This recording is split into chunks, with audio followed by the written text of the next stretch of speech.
When? You're live now, Adam.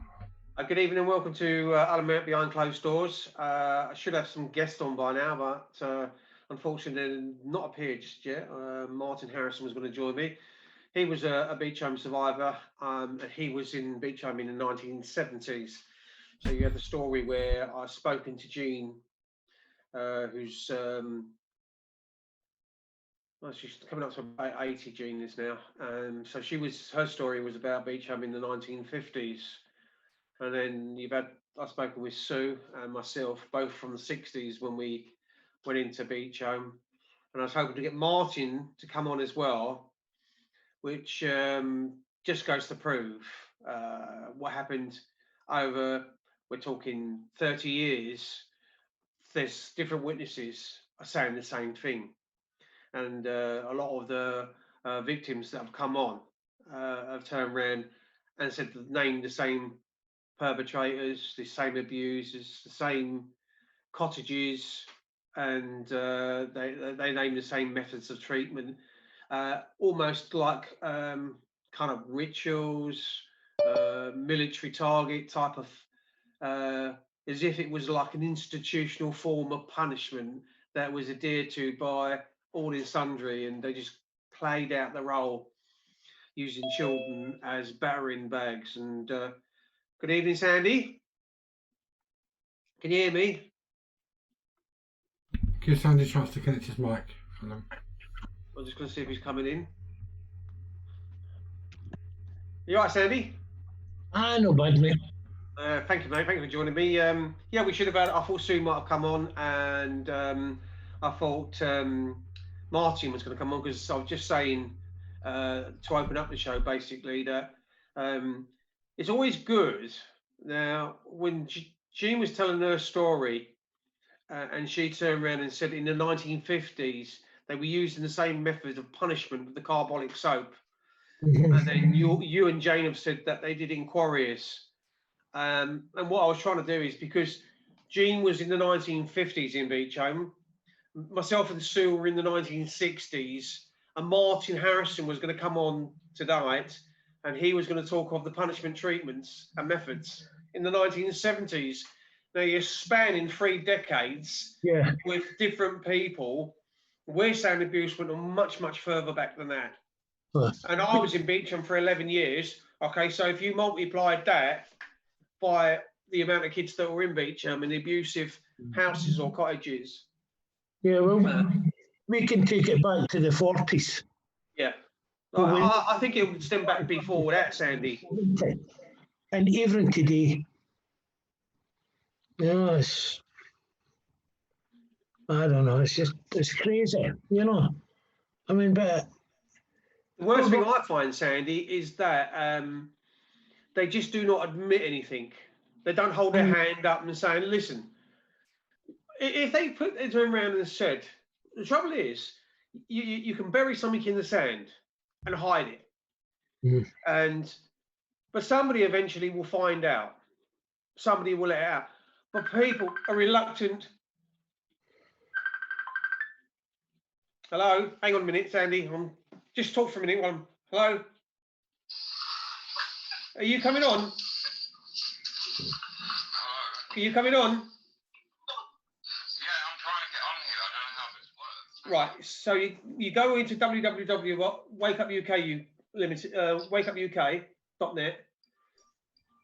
keep going onto the site, but I don't know what to do, Adam. Right. Go onto the site, and then when you see chat room, click on chat room.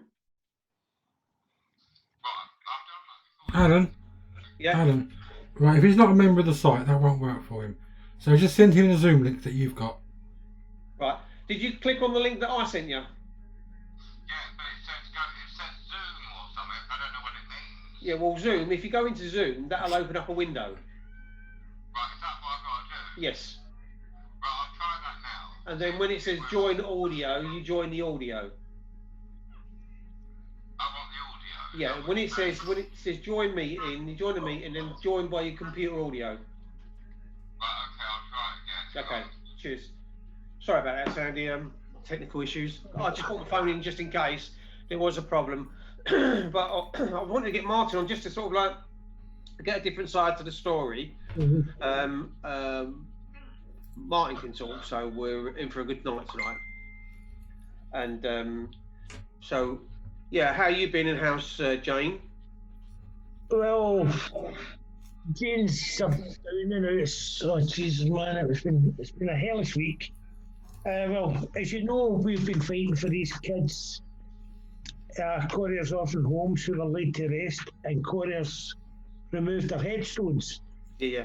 Fighting us now for just over 2 years. Well, we did, as you know, we got the headstones down, but there were work to be carried out. Couriers knew about that last July, and they sent us works. You know, the work would be getting done, guaranteeing us the work would be getting finished from start to finish. And they're still not finished it. Jane emailed them beginning of last week, yeah. Sorry, beginning last week, yeah. And they sent us a reply back. They will fix, they'll put the 3 missing children's names on the plaque. They'll fix the graffiti. They're not putting springs on the gate to keep dogs out. Neither are they putting signs up telling people to keep dogs out. Now, we were up at Quarriers the other night there, and there were dog crap on there. So the dogs are still getting in. They've got to do something to fix these gates. So we didn't want to go to the press again, but they forced us. And we've managed to get a fantastic fella on our side. So we'll have an article in this week. It's down where I live in the Renfrewshire area. There's a paper, the Gazette, that goes right around the whole of Renfrewshire. So we will be in that, telling a story. A bit more coverage, then. Yeah, well, we've got the Renfrewshire Gazette, the Daily Record, the Sunday Mail, the Glasgow Evening Times, and who else is in the Mirror? That's 5 papers we've got. And Sandy, did I see something about an event? Did I see a post on Facebook about an event? Is there some kind of event? There is an event in with the Quarriers, isn't there, Sandy? Yes, we're holding a service of remembrance on the 27th of September. We're going to hold it every year, the closest Sunday to the 29th of September. So this year it happens to be on the 27th of September. This is not just for the children of Quarriers, this is for all children in every orphanage around the UK. So Sandy, is there a significance for that date? Sorry if I'm sounding silly, but Yeah. you said the closest to the 29th of September. Why is that an important date to get close to? Because I don't know the background. Right. The 29th of September 1951 I was born. Right, okay. And the 29th of September in 2013 we gave birth to the Quarriers Warriors Justice for Children Army to build up an army of strictly with our brothers and sisters only from Quarriers. So it's an important date for you all. Aye. Anniversary date. Yeah, that makes sense. Yeah. And then it was only a couple of weeks after that bad things happened to me in that place. So we choose that date. That's the reason for it. So, but we're having a service of remembrance at the Nittingshill Graveyard at Quarriers Orphan Homes, 27th of September, all welcome. Usually we ask Quarriers for permission, but we're not asking them anymore. Why should we have to ask? Can we hold a service? And is there any kind of instructions such as dress code or non-alcohol or the usual things at gatherings? Yeah, well, no alcohol, that is strict. Yeah, that's common sense, isn't it? But unless you say it, there will be people that turn up with a 6-pack in their hand, you know. Yeah, and you know, you got to say these things because it's a social gathering of sorts, and this is for little children. I mean, yeah, people sort of know, you know. Yeah. After that, okay, we'll go down to the inn, you know. Well, that's different afterwards, isn't it? But you've got to be respectful of the day, haven't you? You know.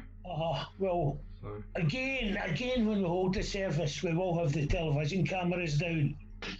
And last year, after we had all the stones in place, we held the service on the 29th of September. And after it, we went back to the local inn in Bridgewere. And the 6 o'clock news come on. And the whole pub went quiet. And we were first about what we'd done. And you seen all the warriors and whatnot. And I mean, honest to God, you could have heard a feather drop. And after that bulletin was finished, they were turned towards us. They started applauding. That meant so much.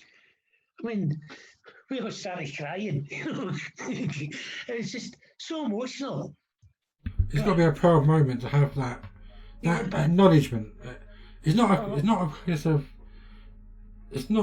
acknowledgement, isn't it? Acknowledgement of who you are and what you're speaking about, and then getting the message out. And the day before our service, we were in Edinburgh, and we had Sue and Jean and Brian Clare and John Wedger, a few other really good people come up from down south to support us. So I thought I would do something a wee bit different, to start the event. So I had the full gear of King Robert of Bruce. And the sword, I've got the sword lying over there, and it's a full replica of the sword that Mel Gibson used in the film Braveheart. I've got a replica. It was made by the same guy that made the sword. So I got this replica made. But I hadn't a horse. And I put out a play, and it was an amazing girl, Debbie Young. And Debbie's got her own story to tell. And hopefully maybe one day she will. But we've adopted her as a daughter, Jane and I, and she's an amazing girl. But she lent us her horse, Trojan. It was a Clydesdale horse, 16 hands tall, which was quite a large horse, So, but That's a huge horse, that is. Aye. Well, I come in Trojan, and I'm dressed with the gear, and I had a piper at the back of me, and the Warriors with all our flags marching in. And that must have been quite a sight, Sandy, to see you dressed up in all the clobber with the sword on a horseback with the bagpipes and the flags. That must have been like a scene out of Braveheart. It must have been. It must be like a Hollywood movie scene. The amount of the cameras were going non-stop, and they were asking us to stop and take more photos and stuff, So, but on the day, the Trojan I got to know, and it was a gentle giant, brilliant horse. Yeah. And on the day of our... The horses scare a lot of people, don't they? Especially big horses. Oh, he was gentle, brilliant with kids. But on the day of our service, we started to lay white roses down. And just as we started, you had to be there to believe this. The people it was there, seen it, they know it happened. But as we held the service, the rain started. But it was blue skies. And not one of us got wet. And as soon as the last rose was put down, the rain stopped. And shortly after that, there were leaves lying between the stones. All these leaves started. And I thought, what's this weird? It was the weirdest thing I've ever seen in my life, because there was no wind. And these leaves. I thought, so wow.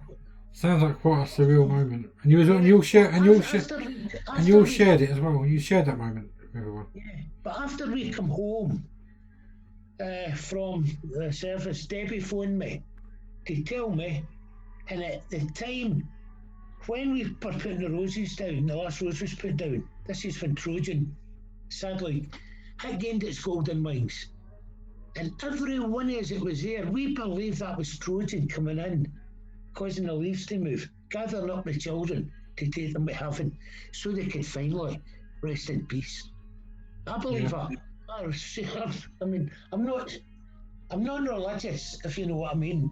If someone gets comfort out of religion, I'm all for it. Yeah. I'm not. When's the date when they're all coming up again? Is it the 27th? Then Sue and Jean's coming up. Yeah, Sue, Jean, hope yourself. Jason. Yeah, I hope so, hopefully. So is it the 27th is the actual date? Yeah. No, So It's the 26th. Then I want to be up to try and get and I've got to try and get in touch with Sue. 26, 27, 28. Yeah, that's it. Yeah, because I looked at the train. There is available tickets for the 26th. But is it far from? So I've got to go to Edinburgh. No, Edinburgh. No, Glasgow. Glasgow. Oh God, you're away on the other side of the country from me. If you go to Glasgow, I'll pick you up. Oh, right, okay, mate. So if I had to go, I was putting in Edinburgh. No, Glasgow. Well, that's why I probably couldn't get there. It was probably taking me a while to get there. Yeah, you'd put an extra hour onto my journey. So I'm just because from my end, if I was to come from my end, I could get to somewhere like Manchester, York, Doncaster. I could go to Doncaster and probably change and get a train to York or somewhere. And from York, it's a bit straightforward, isn't it? It might be cheaper to fly actually, and it's worth checking out flights. I've never flown in my life. Well, it can be cheaper to get an EasyJet or Ryanair flight. It'll probably be cheaper than the train and quicker. Yeah. I don't know if there's an airport you're in, Sandy. I'm sure there's an airport Glasgow. There's Humberside Airport. I don't know what. Humberside Airport. Humberside. I'll look that one up for you. But it's Glasgow Airport is the closest. That's about 7 miles from me. Yeah, check it out and see what's best. Yeah, I never thought about that one. Less hassle as well. A lot less hassle. I'll see if I can get a pair of things because you have what they call it, thrombosis, or was it they have to give you elasticated socks or something? Oh, I'm sure you can borrow some stockings off the missus or something. You'll be fine. I'll put elastic bands around my legs or something. Or I'll pull my knickers around my legs. I've got heart problems, throat problems, a lot. Yeah, I know what you mean now. The old deep vein thrombosis, but you have to wear the old flight socks, don't you? But you can get them in the chemist. That's what I was trying to say. Yeah. Yeah, get them in the chemist. I'm not with it tonight. I'm in a different place. Oh God. Now what's mine's still trying to get on because I've just muted myself to answer a phone call. He's struggling to get on. He's done the link. He says he can get into the site, and then he says he's got to pay £3 a month. This is what I told you. If he's not a member on the site, just give him your Zoom link to come straight into Zoom without going to the site. He's just having problems getting into it. So. Need to get my membership paid. I'll be good. I can do it. No, you haven't got to be a member. If they're a guest coming as a guest on the show, they haven't got to be a site member. Just give them the Zoom link, and they can come straight into Zoom and connect with you on here without even having to use the website even. That's what I was hitting for, Alan. Don't tell them. Oh God. Has he got the Zoom link? Have you given it to him, madam? I did do. Yeah. Do you know? You ain't got his number, have you? I haven't. No. Hang on. Let me see if I can. Can you just talk for a second and I'll get his number?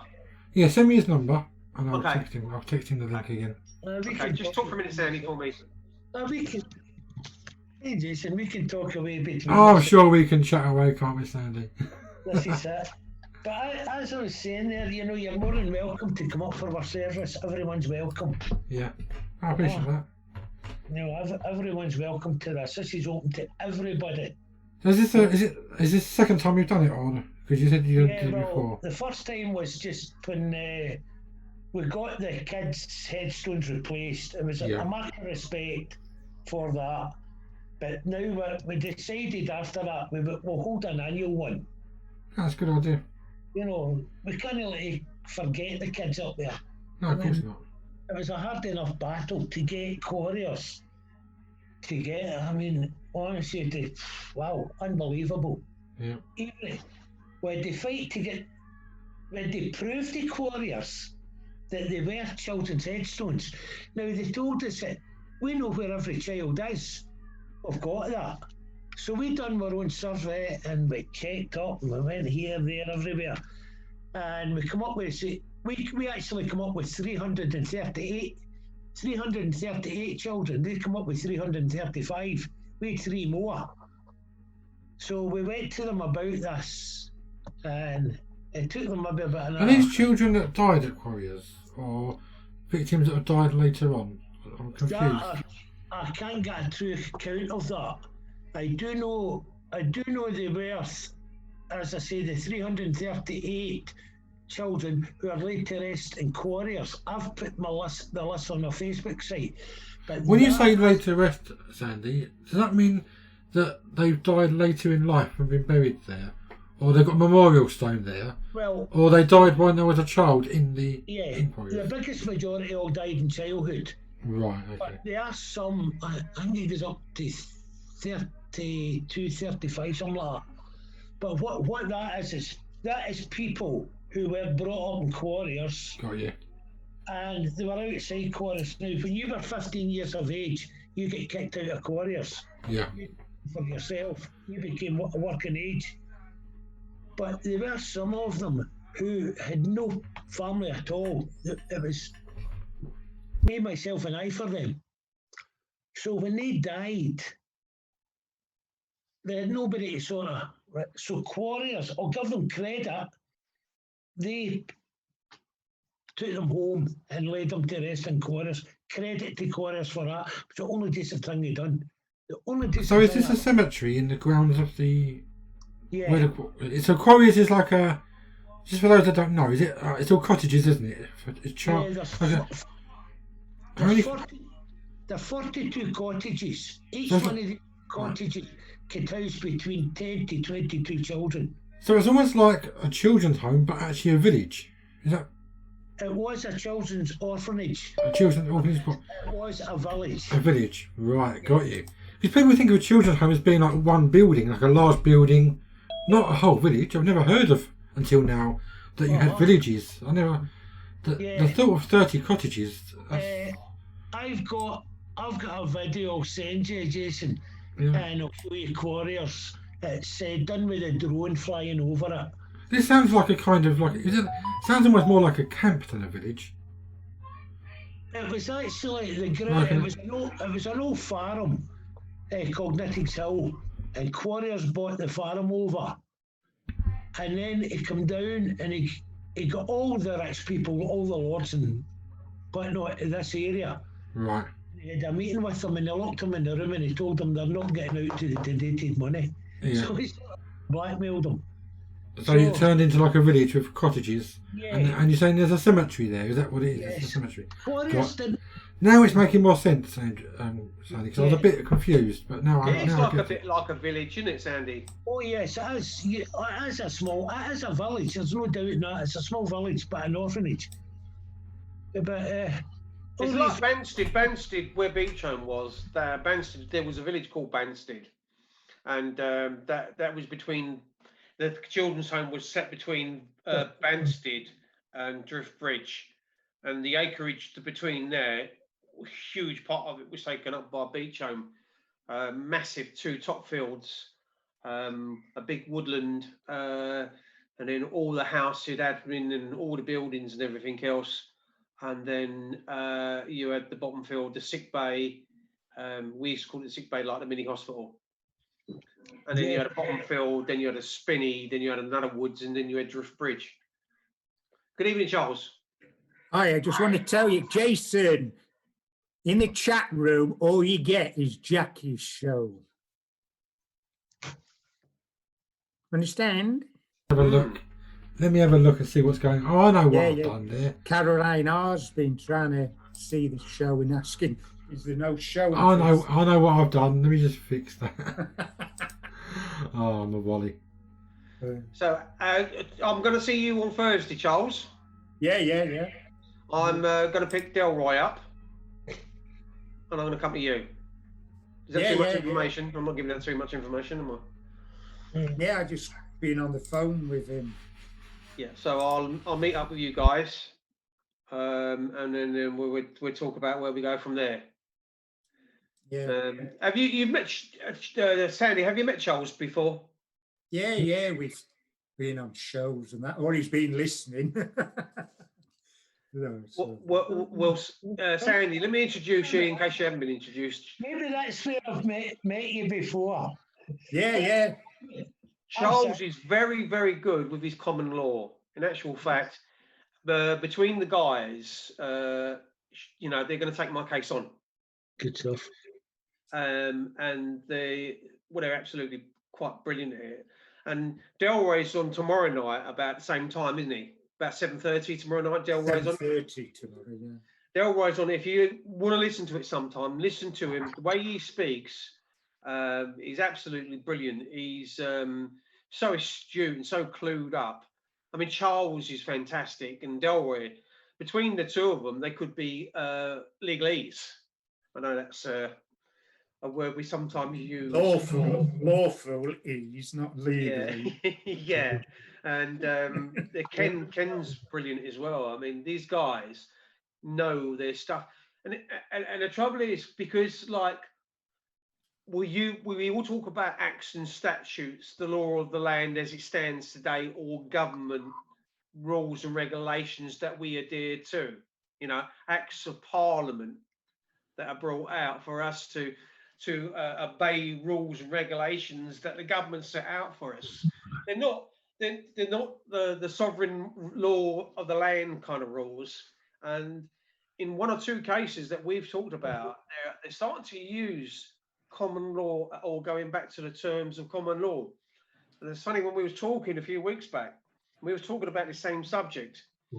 If you're done for murder, they will turn around and say to you, under common law, and that is the only time they will use common law. Another time, they turn around and say, do you understand, while they're trying to persuade you to come round to their way of thinking and agreeing to their terms and conditions. And another time, you're just better off saying nothing. You just don't answer them. You just don't consent to their way of speaking, and you just don't sign nothing, say nothing, and do nothing. That's that to them to prove you, unless you, and if you've committed a crime, then the law today isn't really fit for what it actually is supposed to be there for. It's not fit for the purpose it's there. And we know how corrupt the social services are. We know I put up a post the other day about the wealth of Boris Johnson and Keir Starmer. Both of them are multimillionaires. Both of them. I mean, they're running our country. And what does the poor person that's living in the council house or council estate, how do they actually see life from the same side as these guys in high society? And why how was it? I think, how many prime ministers have we had come out of Eton? Is it a dozen or 26? A lot. So it goes to show a lot about Eton and what Eton stands for. But you was hang on, I'll mute you. Just talk for a second. Yeah, what you're talking about there, Alan, as well. It's the same when you go into a courtroom.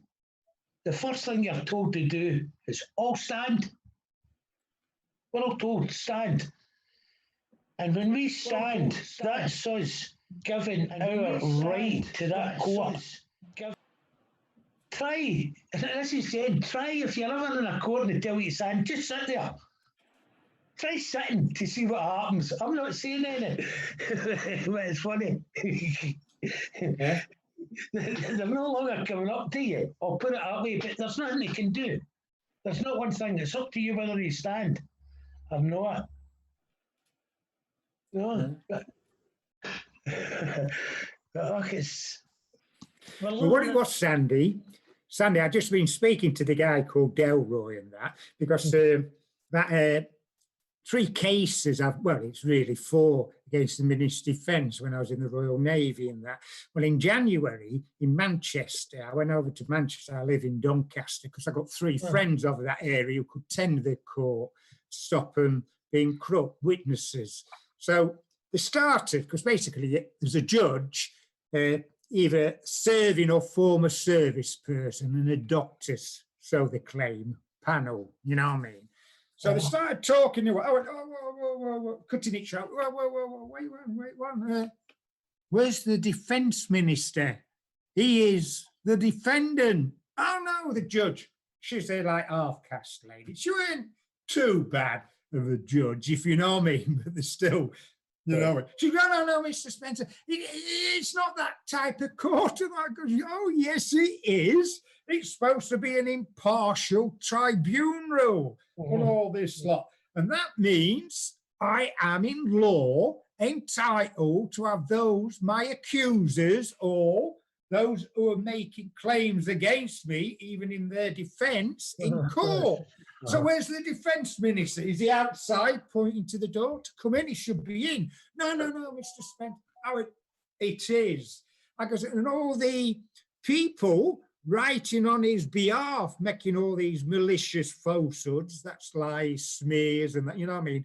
I goes, they're supposed to be in court. And 2 weeks before here, they're supposed to have had signed affidavits. Where are they? Because I haven't got a copy. So I can look, when they come into court, they're sworn in on oath, questions asked, so I can go, oh, that's not the answer on the affidavit, or whatever. I go, anyway, besides that thing, I might say that.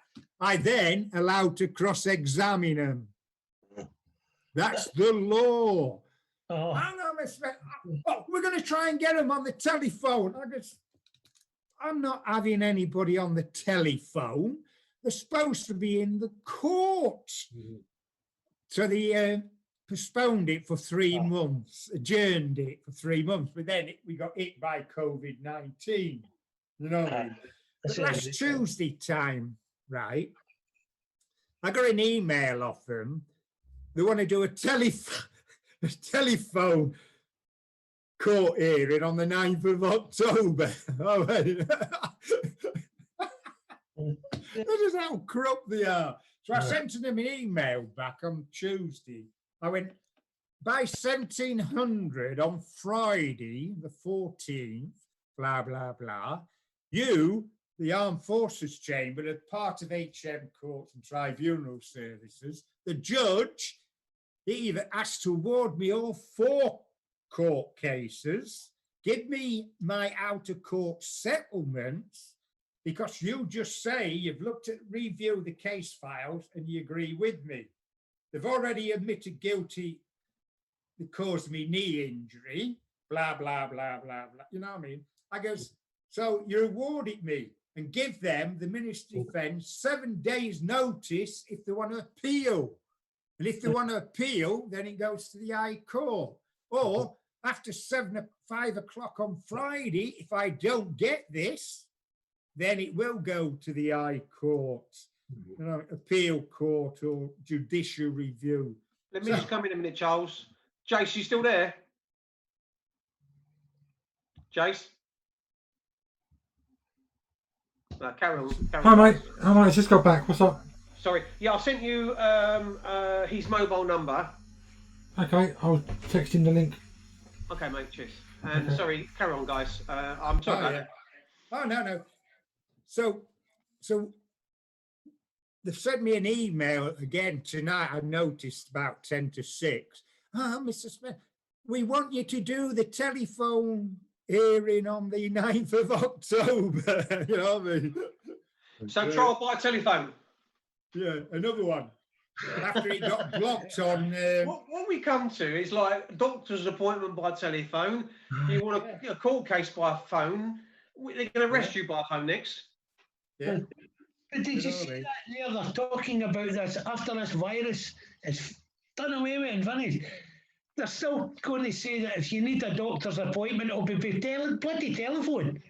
You know? Yeah. So what happens then if, for argument's sake, in real terms, to the likes of us guys sitting here in this little room, right, in this mirror, that we're paying contributions to the NHS or NHS contributions through a wage you might be earning. So if you're paying that and they're not giving you the service, what happens to that? Because people are still paying national health contributions. Yeah. I don't know, but I still say that there's something behind this coronavirus. I don't know what, but there's more people die with a normal flu. Now, there are 2 American doctors. You'll find this, Google it, research it. There are 2 American doctors, and they've been researching the coronavirus since 1974.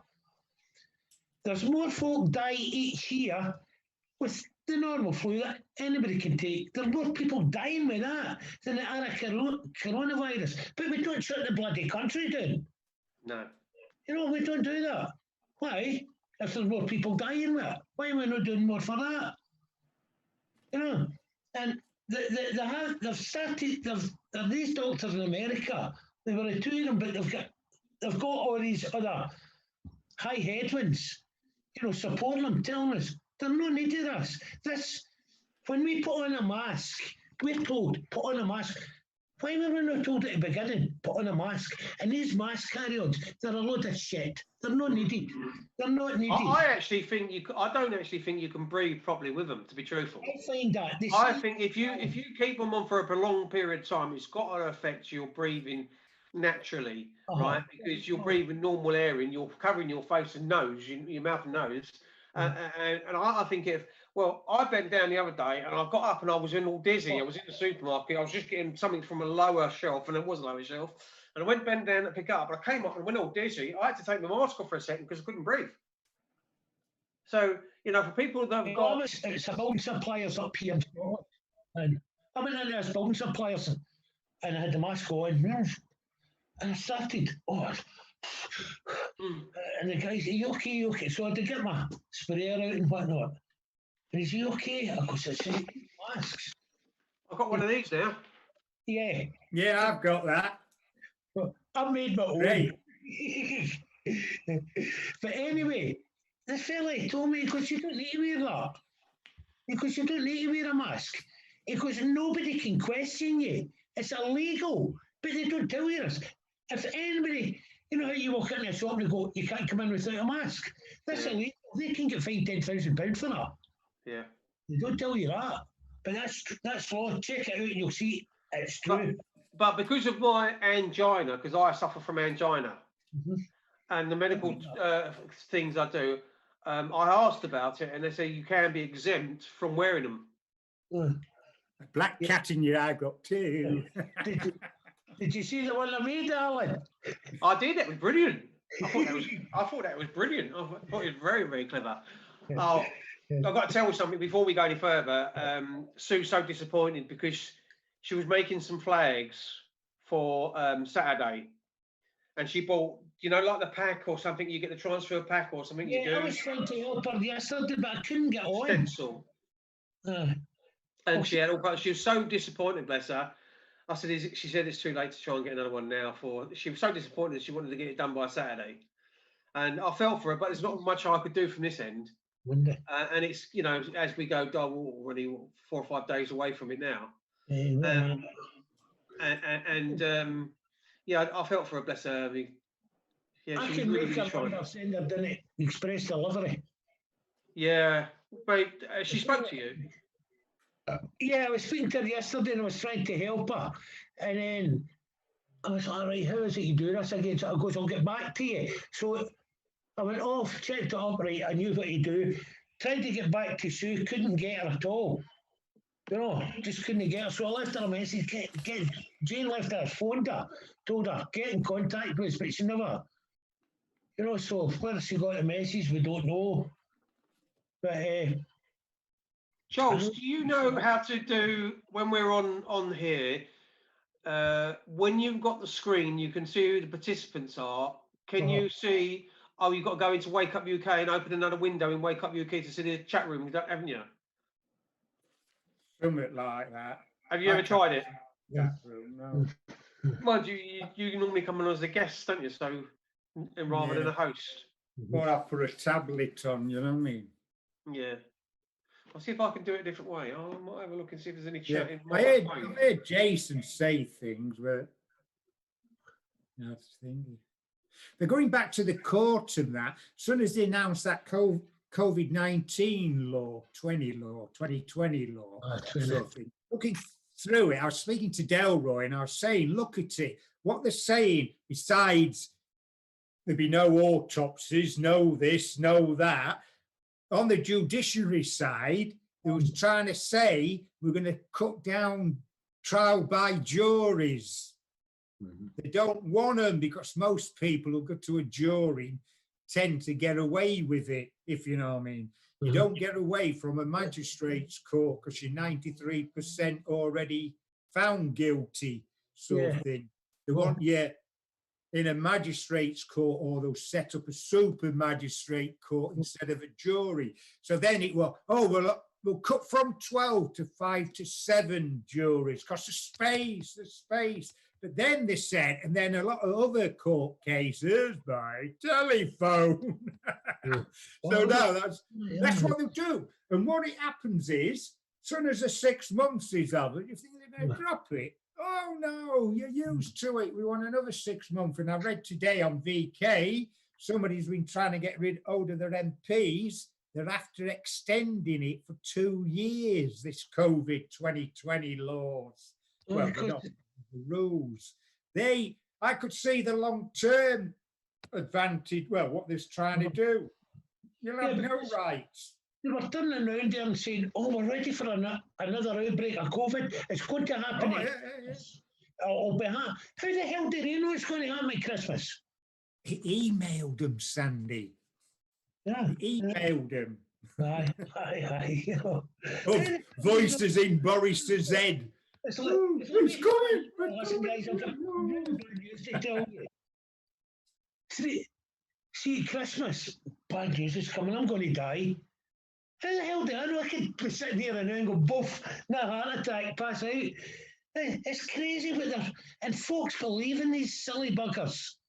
Yeah, I know. You can see why people are anxious and get stressed out and worked up. And if they're in a situation where they've got no money coming in, or they've lost their job, or they've been furloughed, or whatever the case might be, because even with the post office now, they're not back to full strength, because some of the postal workers are in, some of them are not. So they're not up to full strength, and a lot of other places are not full strength because they don't need the staff. Yeah. So what happens to them? I mean, they've got mortgages to pay. They've got council tax to pay. They've got electricity and gas to pay. Yeah. They've got, doctors' telephone calls to make. Illegal phone calls to make because they can't, or court appearances to make by telephone. Yeah, but the flat I'm in just now, it's a private let, and I got the Scottish Government sent me in a letter to tell me that I'm one of the lucky ones. That if I don't pay, right, if I don't pay my rent at the end of the month, the letting agent can't throw me out of my house. But I've got to keep that money and pay them it back at the end of it. It's actually quite bonkers, isn't it? It's stupid. Why tell me, right? Oh, you don't need to pay it, but you've got to pay it at the end of it. I've got to pay it back anyway. And it's like these people has got mortgages. Oh, freeze it. You don't need to pay that just now. But they've got, okay, they maybe got off for a few months, but they've still got that to pay back. You see my new t-shirt that I've got maybe wear Saturday? Yeah. See that? Can you see the croc? Yeah. From Pedophiles and then Beechholme Survivor. And then on the back, I don't know if can you see the back? Oh, yeah. So if I'm in Nottingham, I thought it might be easier to support Mel as well. Yeah. I can make you up a flag. See with your crocodile logo, I'll make you up a flag with that on it. Aye. Yeah, sounds good. Give me a minute. I'll be back in a minute. He's a good lad. He does try, Sandy. He does do anything for you. I want him on because he's got a new look into the story about Jane. And you know that I don't know if you know the story about Jane. The Finch. Yeah. He's got something else to tell us about that, and it was intriguing what he wants to say. But as soon as Sandy say it and put it across, and then any viewers can see it as well. This is just so many flags. Oh my God! Do you want me to send you a template? Because I've got one for Beechholme Warriors and Survivors, Sand. If you send me up... the template for the crocodile? Yeah, send me up. Can I send you in Messenger? Would you be able to do it in Messenger, or do you want it in email? 6.5 dozen. Right, Doesn't okay. matter what you send me. As long as I get that template, I can... You're on your computer, aren't you? I'm sorry? You on your computer? Yeah, I'm on a laptop now. on your laptop now. I'll send it through to you. Oh, Let me see if I can send it across to you. right. Charles has got something there. He's going to no doubt show us. Was you looking at something there, Charles, or you got something you're going to show us? Well, I just want to say to Sandy that, you know, obviously he knows Brian, Claire and that. Oh, aye. Been good, very good friends. Yeah. Well, Brian, a couple of weeks ago on a show, on the chat where he writes in, he went, Charles, look at, well, he said Lister v. Lister, but when I looked on the computer, basically here it is again, case law, Sandy.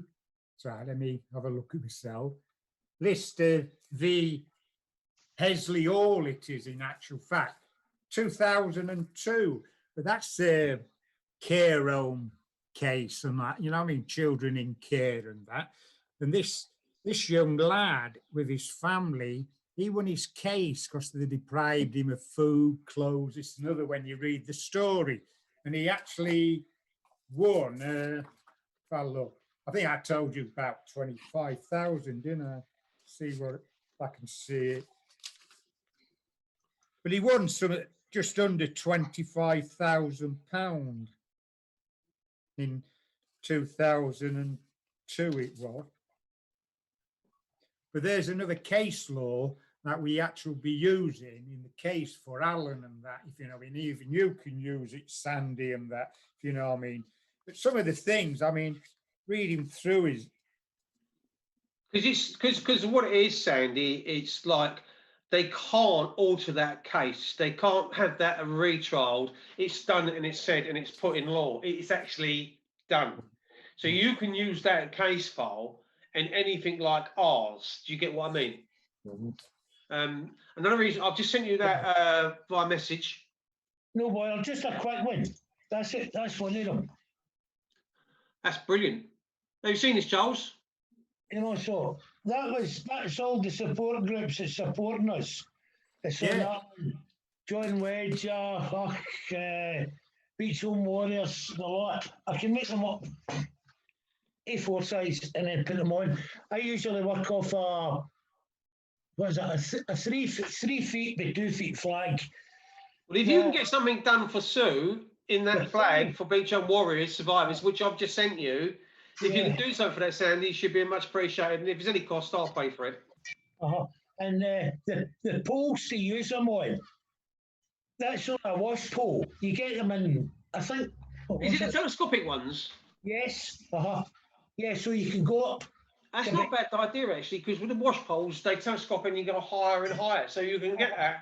Yeah. And they're quite sturdy little things, really. Yeah, well, when you leave them outside most of the time.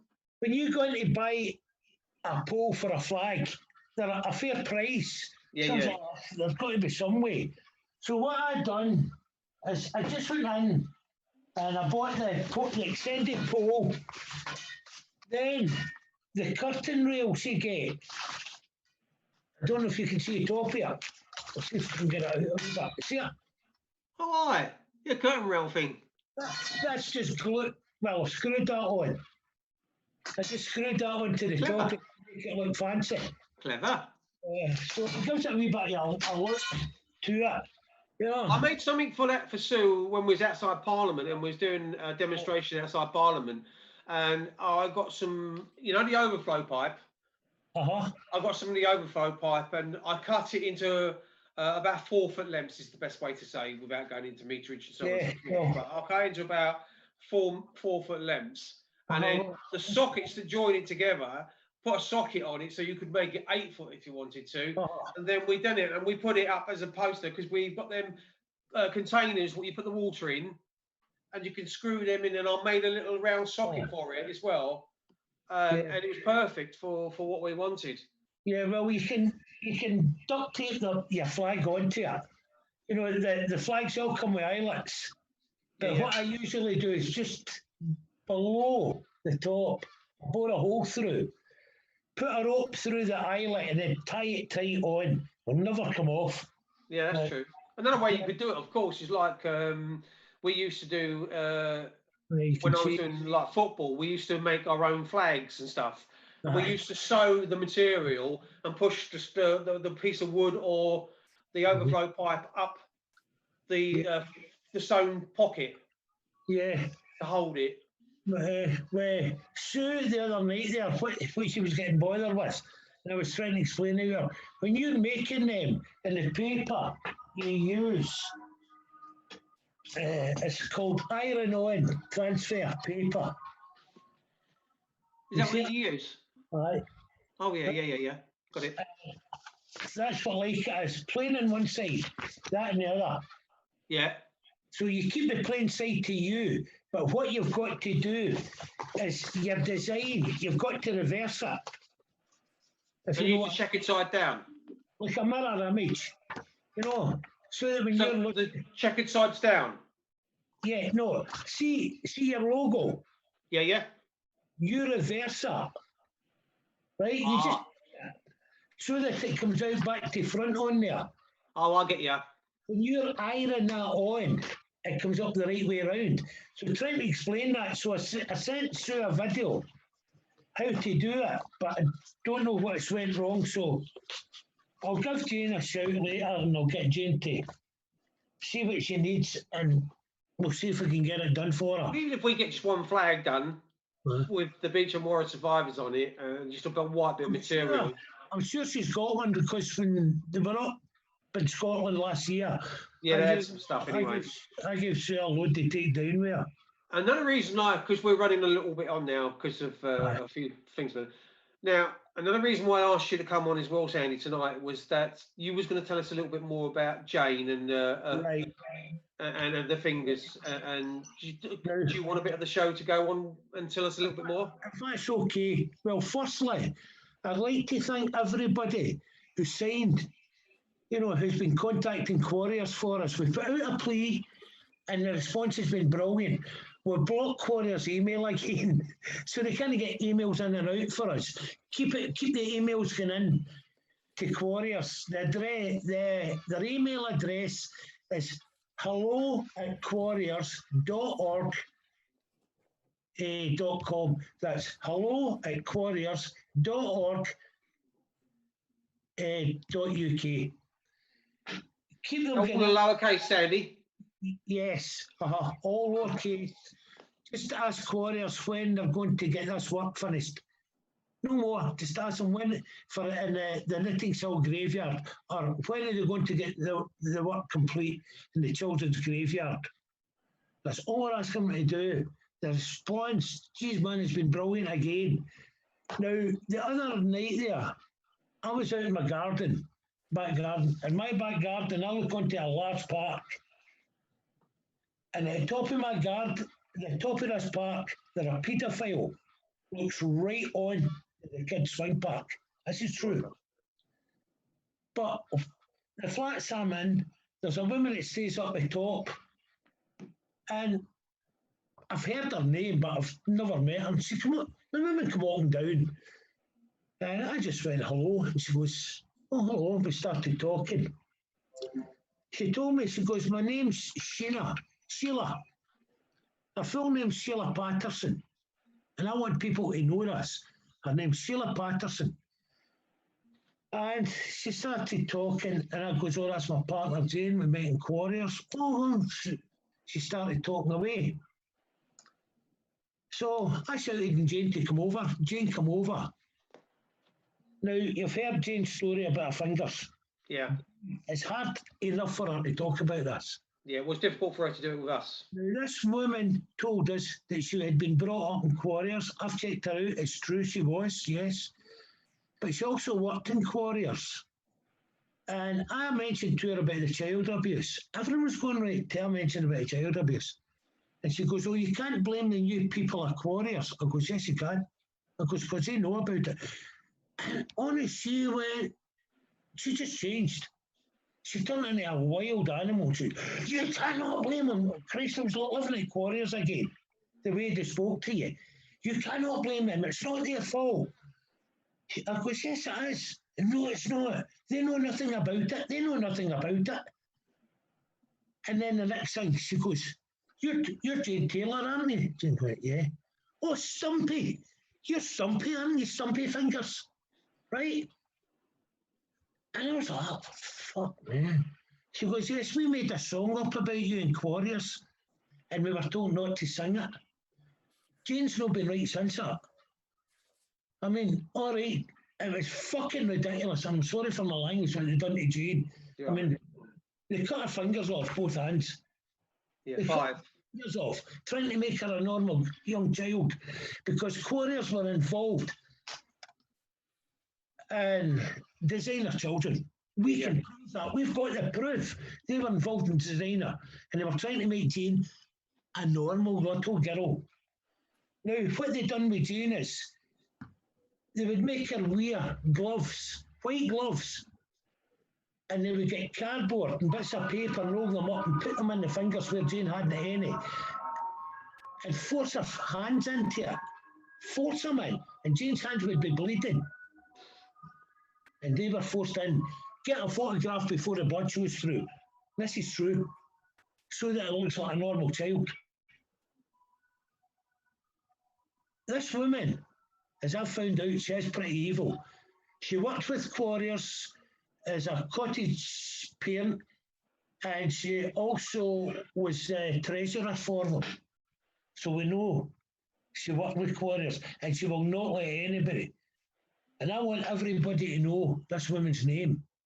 She is evil, evil, evil, evil. I've spoke to neighbours about this, and they've all told me what like she is. Anything bad about Quarriers, she will bring you down. And this is what's happening now. There's too many people. It's when we speak out about our abuse, it'll bring us down. Yeah. I see it happening more and more and more. Today, There's always people out there that will like kind of troll and have something to say, and there's always something negative. Now, a simple example is I was writing something the other day, and I just quickly flipped to my search bar and was trying to look up a fact, and hand on heart, I got it wrong. I got the fact wrong. I took it off of the internet, and the fact about it said something about 1 in 10 children were affected by such and such, blah blah blah. I used that quote because I've got it off the internet and it was wrong. I used a wrong quote, and somebody said to me that was a child abuse victim that your figures are wrong, Alan. I don't know where you've got them from. And I said to him, I did, hand on heart, look it up. And not everything you read in the papers, not everything you see on the internet is gospel. yeah. And sometimes they confuse the issue, and they can put word out there that is derogatory to what you're trying to do or say. Yeah, because today there were a post up about a woman who I name names. I'm not frightened to. I've got the proof. Everything I say, I can back up. But there were a post put up about a woman, I don't even know her. I've never met her.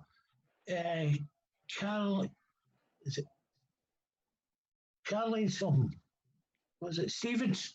I might be wrong. It's Stevens. I'm sure it's second names. But there were a post put up about her. And today, one of her supporters started attacking me. And it was a D. Allen. Yeah. Believe You I said see something about that. I think I did look for that. I've got someone similar on my friend request. It's surprising how many friend requests you get. Aye. Oh, now I'm getting a lot, but if I don't know them, I don't want them. You know. I see who they're linked to now, Yeah, because that's at one what- stage on the Beechholme site I had over 3,000 people asking for friends requests and so on and so forth. And willy-nilly to boost the profile of Beechholme survivors, what I was trying to do is to use it as a kind of platform voice and get it out there. And I thought if I invite very, very, very lots of people to it, the voice is going to double or treble to get it out there. So 3,000 might turn into 6,000, 10,000, 20,000. Yeah, because That was the method to my madness. the thing is, why do these people say, I'm supporting children, I support them great, but yet they attack us? Jesus Christ, can we not just work together? Work together. and solve the problem rather than go, see, you, Alan Merritt, you're getting more friends than me. I don't like you. Oh, by the way, see, Alan Merritt, blah, blah, blah. And then you start attacking me. And then before you know, you've got this big argument going. Yeah. And everybody's fighting. Yeah. Bloody drop There it. is that to it, but Yeah. also there is the agenda game. Yeah, but these... There's an agenda for the reason why they're doing it in the first place. There's sometimes people will do it to kind of like highlight their profile more than somebody else's.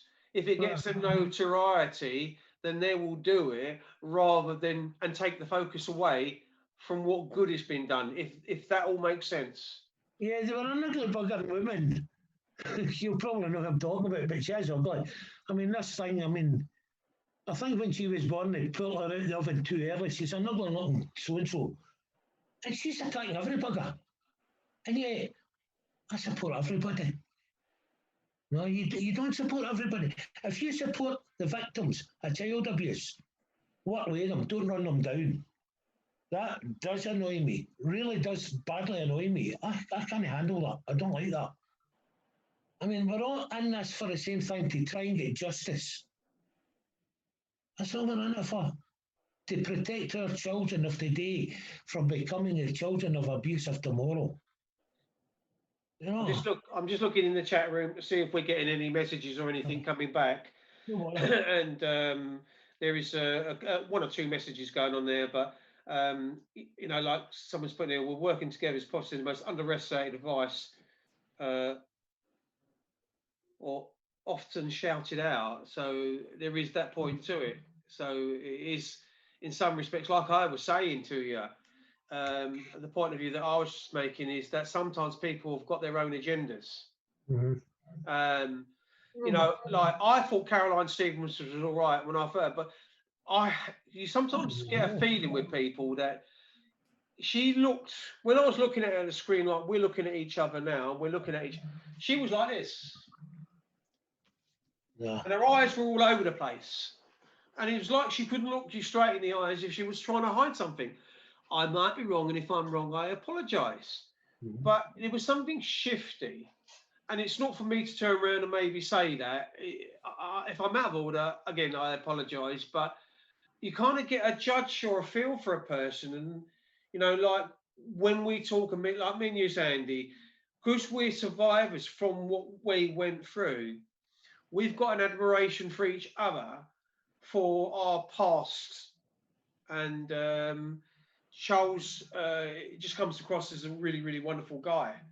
Helpful guy, wants to help us, and I can't say, well, I can't turn. See, if you get a story, by the time it gets to the end of the road, it becomes the mad ex-murderer. It always gets distorted and turned around by somebody. He said, she said, can be quite, especially in social media terms, and I find texting sometimes gets misworded. Mm-hmm. Yes, people can take their own context out of certain things. I've had it as well. You know, I've apologised for that. You know, the way I phrase things. Right, my education suffered. My spelling's no brilliant. And I spelled, what was that? It was some word I'd spelled wrong. And this woman started, who I've known her for years, started coming and attacking me. You idiot, you clown. I was every name under the sun. So I explained it because I'm so sorry, I'll get that fixed. Yeah, well, you shouldn't put up posts no less. She goes, you never heard a spell check? What? So, no, she still kept going on about me getting this word wrong. Well, it's like I have a pen and paper when I do the show, and I jot notes down. My spelling is disgraceful, absolutely disgraceful. My writing is not very good. My spelling is not very good. And I've often done Charles's. I've asked if you can draft something for me because my spelling is awful for a man of my age. It's quite disturbing, but I don't think if you could really say, did I have an education? The answer to that would probably be no. Can I ask you something? How do you feel speaking out about it, telling, like what we're doing now? We're telling, I don't know how many's listening in tonight, but we're telling all these people, you know, I'm telling them, I can't spell. Not can I. You know, so how do you feel when you're talking about that, telling people? I feel bad that I never had the opportunity to be able to learn, or given that opportunity to be able to better oneself, if that's want for a better word. And people might say, well, there's further education classes in schools and so on and so forth. Well, nowadays you can't do anything because whether we're ever end up seeing the same world again as we knew as our childhood, I don't know, which wasn't a brilliant childhood anyway. So we've lived through some things and we've seen some things in our time. But I'll say one thing that I've seen in my lifetime: I've never seen a good politician, or I've never seen a good political party. But the thing is, going back a wee bit, Alan, the thing is, we maybe not be able to spell, but Mike Tracy Tooth has done a good book due for publication. So we must be doing something all right. But I'm like you, I do feel a wee bit embarrassed. There are times here, and I've got to shout Jane, stupid wee words. But I'll tell you one thing, I can count, you know. So, yeah, well, I'm neither academically in Merritt or spelling any good. So, I mean, if it wasn't for, like you say, spell check and a calculator, you know, I mean, I think if I was to go back in school, and the first thing I'd say is, can I have spell check and a calculator? You know. And they'd probably say, no, you can't do that if you're going to do an exam. But what I would say, Charles has been an absolute godsend, and I thank him and the guys for what they've done for us, because they've been absolutely brilliant. And Charles is worth bearing in mind. Charles is, I see Charles more as a friend now than a guy on the screen, and I will give him a really good firm handshake when I see him and thank him. But having said things like we say, and talking about the spelling and everything else, I was in Manchester a few weeks ago, and I was asked if I'd speak, and even then I got emotional and I lost it. And I've heard the Blair say it, you still get emotional talking about it, because it brings back, you're going over old ground. And what happened to us should never have happened to us, you know. And see, look, I could walk up very easy like a bit of a crybaby with what happened to me. But it was horrific, honestly, to describe the cruelty that we went through, and for nobody to recognise that this was a wrong un done in where we were allegedly supposed to be a humane society, or human beings treating another one like it. And that's the other thing that gets me. You know, you get all these people, you get, like say the show tonight, I can do a live. I done a live one night where a group up here, there were 118,000 people listened in that night. But not very few of them put a name on a petition I wanted. And you find that they'll not give you the support, they'll not come to our rallies, our roadshows to support us. You know, I'm not running anybody down, far from it. I'm trying to gain support. That we can all work as a team. The only way we can get anything done is through education, educating the people. We're the children of the past. We lived through all this, Alan. I know, mate, I know. It's funny you should say that, because Caroline has literally just put up a comment saying that you shouldn't feel bad, it's not your fault. And although, you know, that's a word where people can use, it's not your fault, you feel that it is a little bit your fault. I feel I could have done more, because it was 2 weeks after my 2 weeks after my 80th birthday, my abuse started. And I only spoke out about that in 2000. I had been taking back seats in supporting groups, since I started way back in 1986. But when I fully started, it was about 2010. And then when I really got into it, was about 2013. And I started talking out. But as you say, talking out, it's hard. And you do get emotional. And you can start losing the plot. I've done it many times, you know. But now and again, I'll watch back. You know, like if I do a live feed, now and again, I'll watch that back. Did I swear in it? And I try to not to do it, but you can't help it. It's like something that's built into you. You can't help that. You just cannot help. I'm just going to come to Sandy for the last few minutes we got, to Charles, Sandy, for the last few minutes we got. Now, when I meet you later this week, and we meet Delroy and we have a little bit of a chat, is there something that we can do to move this forward? Because I'm talking about 65 years of age now. We've been talking about this for quite a few weeks now. That Del's obviously saying that he's itchy, he's got itchy feet. He wants to get on and do something. Now, there's certain different ways we can go, isn't there? There's like the criminal way. There's several different approaches we can do, isn't there? To acts and statutes and various things. Which one has the more weight? Well, basically, we'll be after what we call the conventions way, the human rights way. Conventions is the better way to go. We don't want to be in the lower courts, because that's what I was on about earlier on today. Talk. They're trying to keep me in their lower courts, their jurisdiction, if you know what I mean. Yeah. So now, now I'm getting out, because basically they'll either have to give in to us with higher judges, and they tend to operate the law. When you say case law, so-and-so, sir, you're asking him to make a judgment on that, right? They generally tend to do so or whatever. That's what we want.